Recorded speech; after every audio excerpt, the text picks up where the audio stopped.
Once upon a time, God took the world's most beautiful holiday destinations and rolled them all into one country. Nowhere else on earth is there such spectacular scenery or wildlife, or such welcoming people.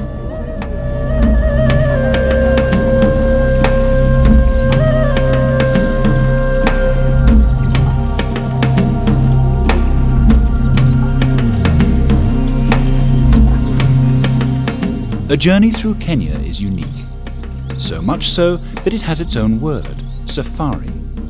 In fact, Kenya is a land of such spectacular diversity that you can have 100 different safaris and never see the same thing twice.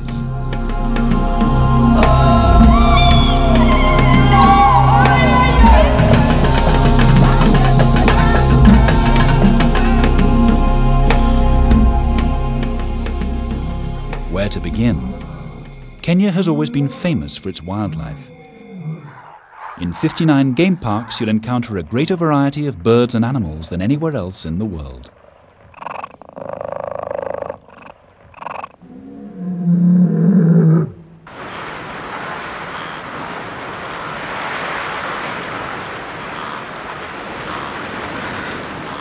Here is one of nature's greatest spectacles, the annual migration of millions of wildebeest, gazelle and zebra across the Mara River into the Masai Mara Game Park. Every game reserve is a vast, open-air theatre of Africa in the wild. Kenya's wide-open spaces are home to hundreds of species that simply can't be found elsewhere.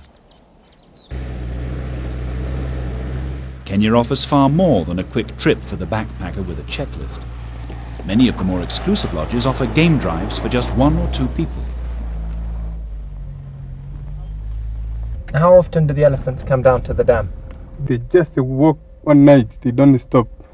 It's an experience for the discerning tourist who wants to gain a deeper understanding of the balance of nature in the wild.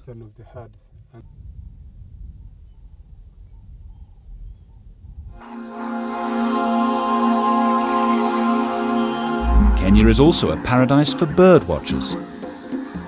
Lake Bogoria is one of many that pepper the floor of the great East African Rift Valley. Within its shores are thousands of flamingos that come to feed off the life in the mineral-rich water.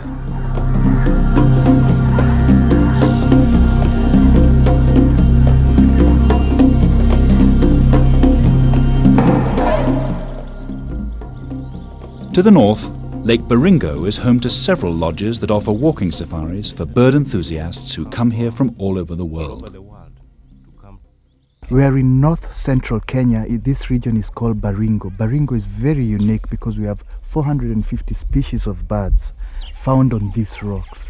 These birds are migrating from Europe to South Africa, and this is one of the places that they stop to get food and to rest during their journey.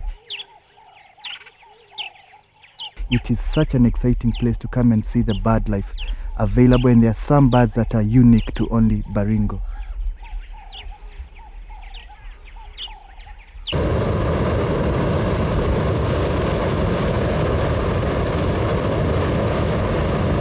A novel way to view the game reserves is to take a dawn flight in a hot air balloon. To float in silence for an hour above the African plains is an experience never to be forgotten. Cheers. At the end of the trip is a glass of champagne followed by a full breakfast in the bush.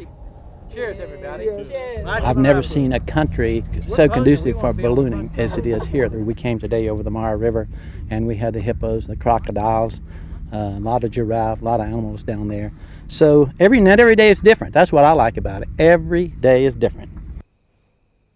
Even in Kenya's remotest corners, there's a choice of dozens of secure and luxurious lodges, often tastefully constructed to minimize their impact on the surrounding landscapes. We do exactly the same game drives as we did before. Oh, thank you very much. Thank you. You're welcome. Oh, this is fine. The lodges are often very exclusive, catering for no more than a dozen guests at a time. I'm sure these are my favorite animals. A novel concept is the star bed. After your sundowner and evening meal, you can retire on a specially constructed gantry with no roof over your head.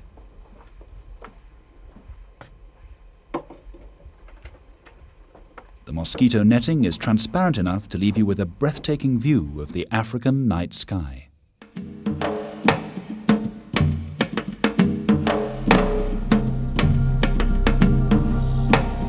Many of Kenya's national parks, like Amboseli or the Masai Mara, are known all over the world.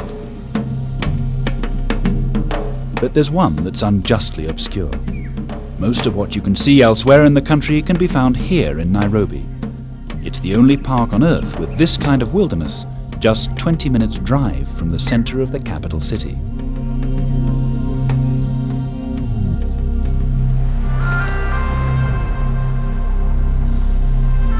The coast is quite a different experience. 480 kilometers of sand, it's warm and sunny all the year round. More than half of it is protected by coral reef, making it very safe for scuba diving.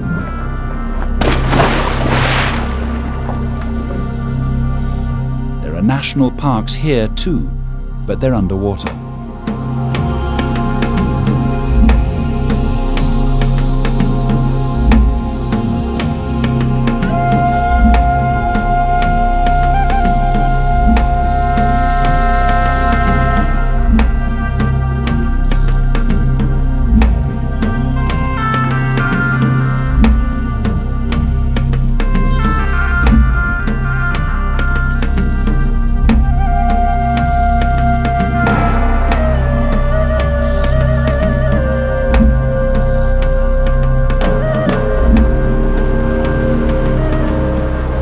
You don't have to be a scuba diver to enjoy the riches of Kenya's marine life. Simple goggling equipment can be hired anywhere along the coast. Here at Shimoni, you can take an organized trip to swim with the local dolphins.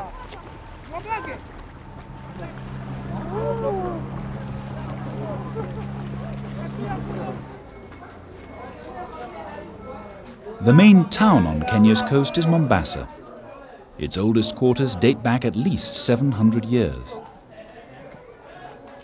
To wander among the tangled streets is to peep into the shuttered world of Kenya's Swahili culture.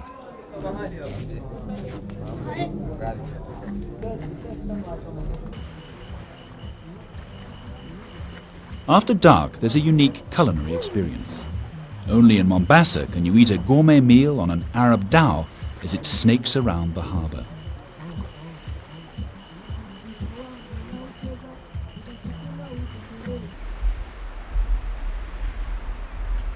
Mombasa is dominated by Fort Jesus, built at the end of the 16th century by the Portuguese. Further up the coast, there are plenty of ruins that show how the locals lived centuries ago. The Swahili town of Gedi has been abandoned for 300 years, but it's still possible to wander among the streets and to hear about its past from a guide.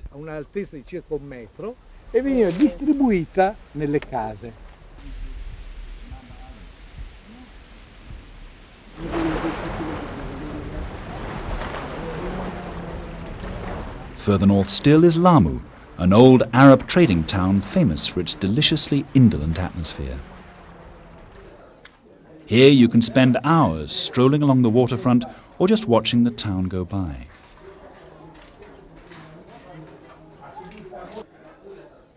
The painting of henna on the hands and feet is a common sight all along the coast. You can even have it put on yourself if you're willing to live with it for a few weeks.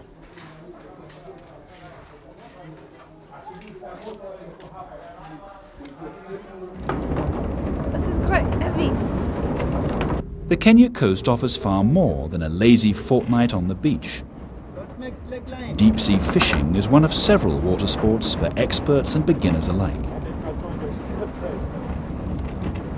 From any of the main coastal towns, a party can hire a boat with an experienced crew to look after them.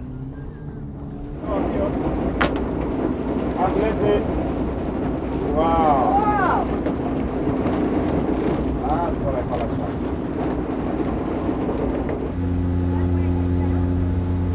Kenya is less well known as a destination for skydivers. Every year, the blue skies and tropical warmth bring more and more visitors from the colder climes of northern Europe.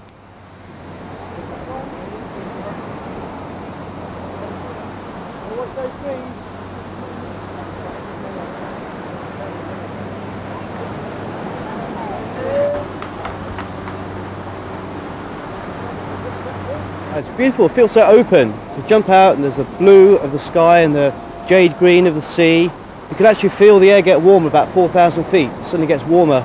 And you know it's time to start thinking about opening your chute and coming into land. And then just flying around and listening to the sea roaring and the trees and landing on the beach is fantastic.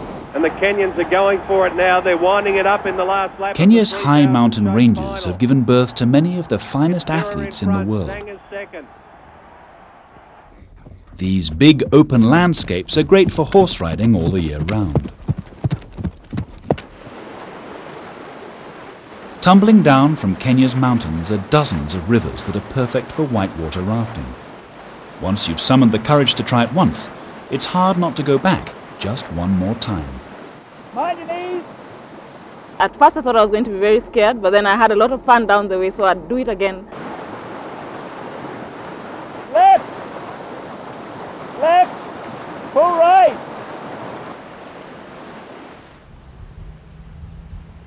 For those with more sedate sports in mind, Kenya has some of the best golfing in the world, with courses that play host to international pros.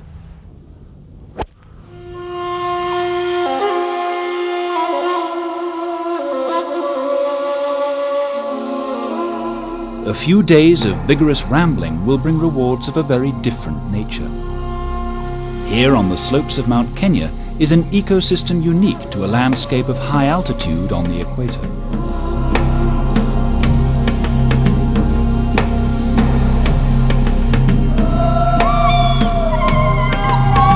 At 5,000 meters, the summit of the mountain itself exceeds the highest in Europe.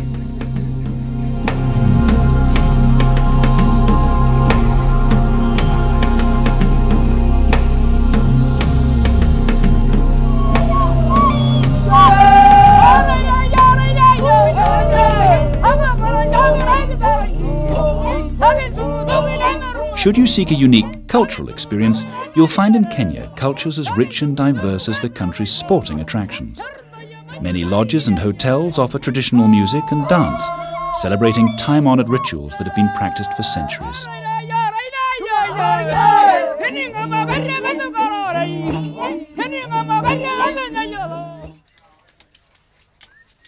Both upcountry and along the coast, there are literally hundreds of handicraft specialists, producing sculptures, paintings and batiks that reflect their own ethnic background.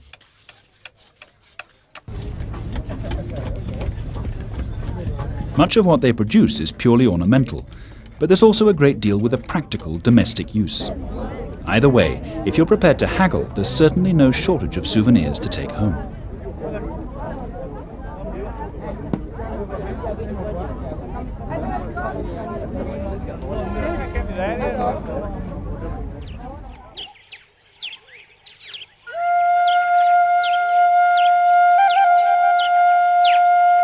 Most people come to Kenya for the wildlife, the sport, the food, or the culture. But for some, the landscapes alone are what make this one of the most beautiful countries in the world.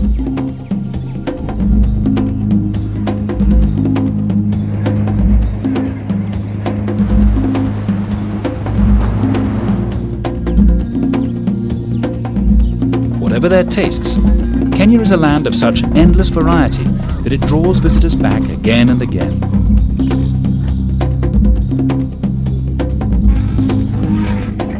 So Karibu Kenya and experience a different safari every day.